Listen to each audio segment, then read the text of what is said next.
जय हिंद दोस्तों, मैं अभिषेक यादव स्वागत करता हूं आपके अपने चैनल स्टडी विद अभिषेक में। तो शुरू करते हैं सीरीज की आज की क्लास। देखते हैं आज का पहला प्रश्न क्या है। पहला प्रश्न है आपका, भारत के संविधान के अनुच्छेद 240 के अंतर्गत कुछ संघ राज्य क्षेत्रों के लिए विनिमय बनाने की राष्ट्रपति की शक्ति के संदर्भ में निम्न में से कौन सा युग्म सही सुमेलित नहीं है। इसमें आपके ऑप्शन हैं ए 240(1) क अंडमान एवं निकोबार द्वीप, बी 240(1) ख लक्षद्वीप, सी 240(1) ग पांडिचेरी या डी 240(1) घ दमन और दीव।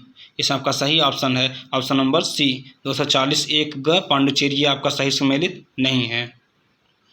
अगला प्रश्न देखते हैं, भारतीय संविधान का कौन सा अनुच्छेद उपाधि समाप्त करता है। इसमें आपके ऑप्शन हैं ए अनुच्छेद 14, बी अनुच्छेद 16 या सी अनुच्छेद 17 या डी अनुच्छेद 18। इसमें आपका सही ऑप्शन है ऑप्शन नंबर डी अनुच्छेद 18, यानी अनुच्छेद 18 में उपाधियों के अंत का प्रावधान किया गया है। जबकि अनुच्छेद 14 में जो है विधि के समक्ष समता की बात की गई है, और विधि के समक्ष समता जो आपका ये फंडामेंटल राइट है जो आपको नागरिकों को यानी इंडियन सिटीजन जो होते हैं और जो फॉरेन सिटीजन है सबको प्राप्त दिया गया है, यानी विधि के समक्ष वो सबको समानता प्रदान किया गया है। और अगला जो है आपका अनुच्छेद 16 जो है, अनुच्छेद 16 के अंतर्गत लोक नियोजन के विषय में अवसर की समानता की बात की गई है। जैसे अपने यहाँ होता है ना, जनरल है, ओबीसी है, एससी है, एसटी है, ईडब्ल्यूएस है, माइनॉरिटी है, तो सबको जो है लोक नियोजन के विषय में और सबको एक समान अवसर के प्रदान करने की बात कही गई है।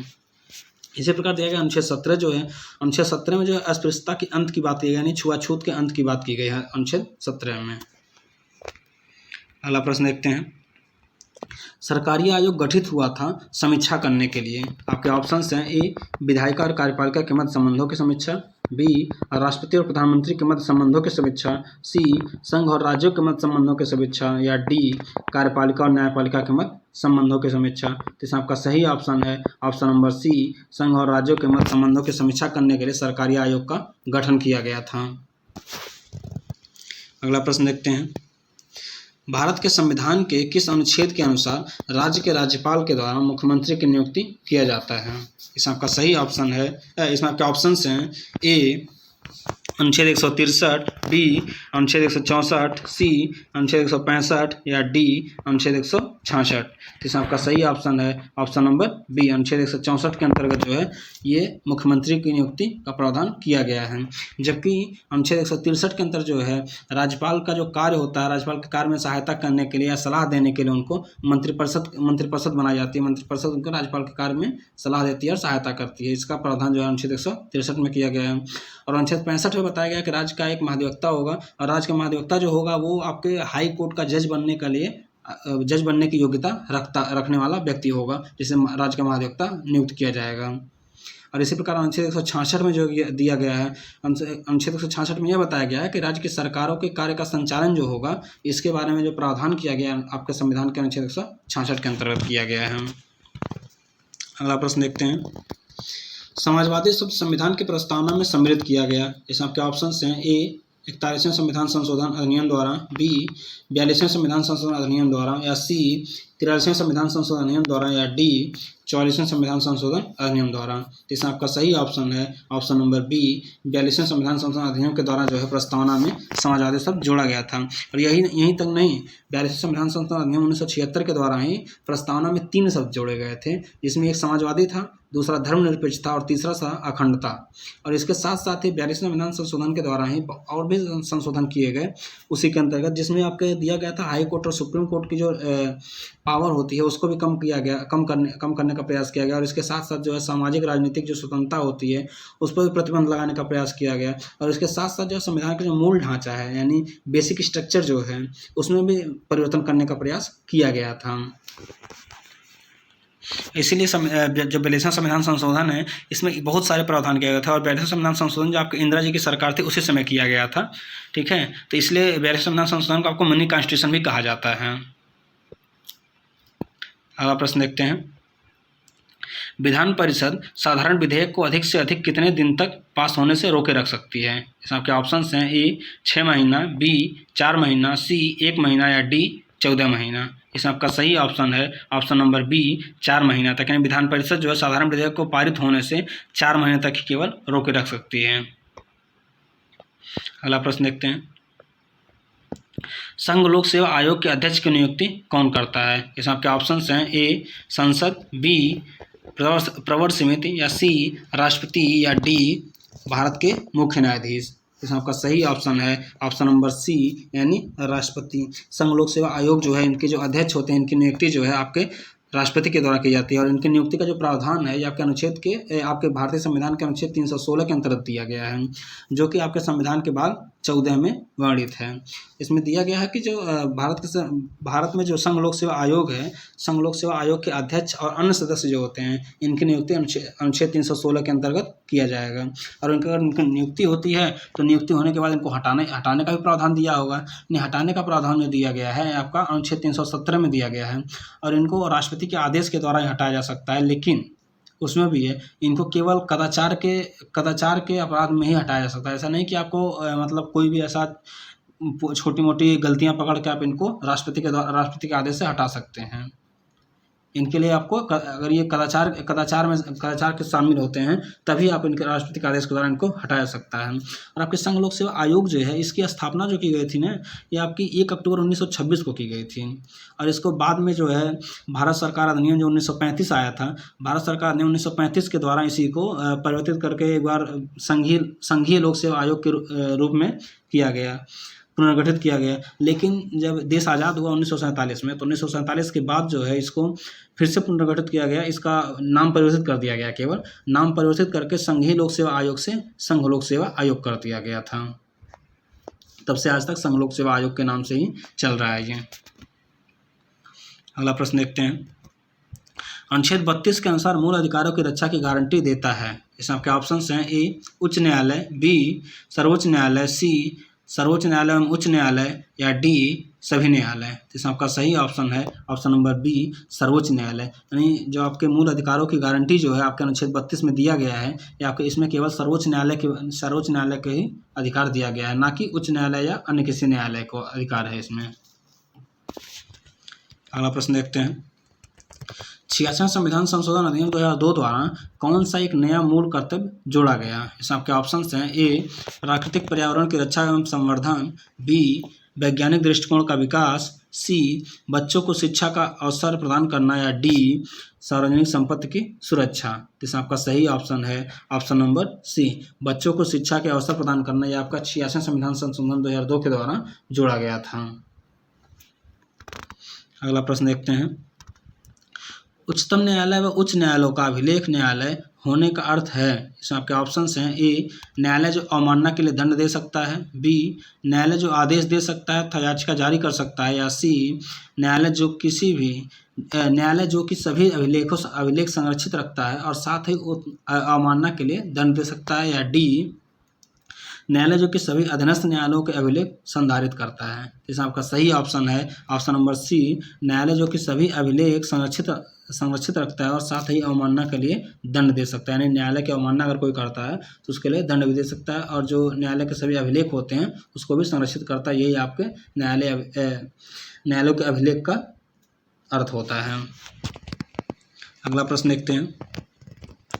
न्यायपालिका कार्यपालिका से अलग होनी चाहिए, इसका प्रावधान दिया गया है। आपके ऑप्शंस हैं ए मूल अधिकार में, बी राज्य के नीति निर्देशक तत्व में, सी संविधान की अनुसूची 6 में, या डी प्रस्तावना में।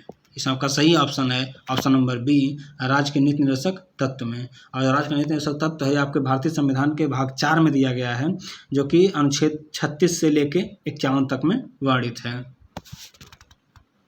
अगला प्रश्न देखते हैं।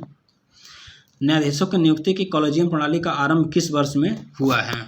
किस वर्ष से हुआ है? इसमें आपके ऑप्शंस हैं ए 1984, बी 1993, सी 1995, या डी 1999। इसमें आपका सही ऑप्शन है ऑप्शन नंबर बी 1993। तो कॉलेजियम प्रणाली क्या होती है? कॉलेजियम प्रणाली जो होती है ऐसा नहीं है कि कॉलेजियम प्रणाली को किसी संविधान में कहीं दिया गया है या फिर संसद कोई अधिनियम ला करके इसको बनाई है। कॉलेजियम प्रणाली जो है आपको सर्वोच्च न्यायालय के निर्णय के माध्यम से विकसित हुई है और इसके द्वारा ही न्यायाधीशों की नियुक्ति और स्थानांतरण का प्रावधान है। जबकि सर्वोच्च न्यायालय में जो कोलेजियम होता है, सर्वोच्च न्यायालय के कोलेजियम के लिए उसका जो नेतृत्व करता है, यानी उसका CJI करता है, चीफ जस्टिस ऑफ इंडिया जो होते हैं उसका नेतृत्व करते हैं। और इसके साथ साथ उसमें सर्वोच्च न्यायालय के ही 4 वरिष्ठतम न्यायाधीश शामिल होते हैं, जिनके द्वारा किसी को जब जज अपॉइंट किया जाता है सर्वोच्च न्यायालय में, तो वो उन्हीं 5 लोगों के द्वारा उनके नाम को प्रस्तावित किया जाता है, और उन्हें उस प्रस्ताव को प्रधानमंत्री और राष्ट्रपति के पास भेजा जाता है। उसमें क्या करता है प्रधानमंत्री, IB के द्वारा इसमें उनके बारे में सब कुछ जांच पड़ताल करा सकते हैं। ऐसा नहीं है कि उसमें कुछ और अड़चन लगा सकते हैं वो। हाँ, ये है कि उसको फिर से कोलेजियम के पास क्या वो पुनर्विचार के लिए भेज सकते हैं। लेकिन यदि कोलेजियम फिर से उसी नाम को पुनर्विचार करने के बाद भी प्रस्ताव भेजती है प्रधानमंत्री और राष्ट्रपति के पास, तो हर हाल में उन्हें नियुक्त करना होगा। और इसी प्रकार होता है उच्च न्यायालय में। उच्च न्यायालय में जो कोलेजियम होता है उसका नेतृत्व आपका वहाँ के चीफ जस्टिस करते हैं, यानी हाई कोर्ट के चीफ जस्टिस जो होते हैं वो करते हैं, और उनके साथ साथ हाई कोर्ट के 4 अन्य वरिष्ठतम न्यायाधीश भी शामिल होते हैं उसमें। सेम प्रोसेस वहाँ भी होता है ऐसे। अगला प्रश्न देखते हैं, संघ की मंत्रिपरिषद सामूहिक रूप से उत्तरदायी है। इसमें आपके ऑप्शंस हैं, ए राष्ट्रपति के प्रति, बी संसद के प्रति, या सी लोकसभा अध्यक्ष के प्रति, या डी लोकसभा के प्रति। तो इसमें आपका सही ऑप्शन है ऑप्शन नंबर डी, लोकसभा के प्रति। अब इसमें दिया गया है जो लोकसभा के प्रति उत्तरदायी होते हैं संघ की जो मंत्रिपरिषद होती है, इसमें दिया गया आपके जो अनुच्छेद 52 जो है, अनुच्छेद 52 के अंतर्गत ये दिया गया है कि भारत का एक राष्ट्रपति होगा, और अनुच्छेद 79 के अंतर्गत दिया गया है संसद का जो गठन है या इसका प्रावधान जो आपका अनुच्छेद 79 में दिया गया है।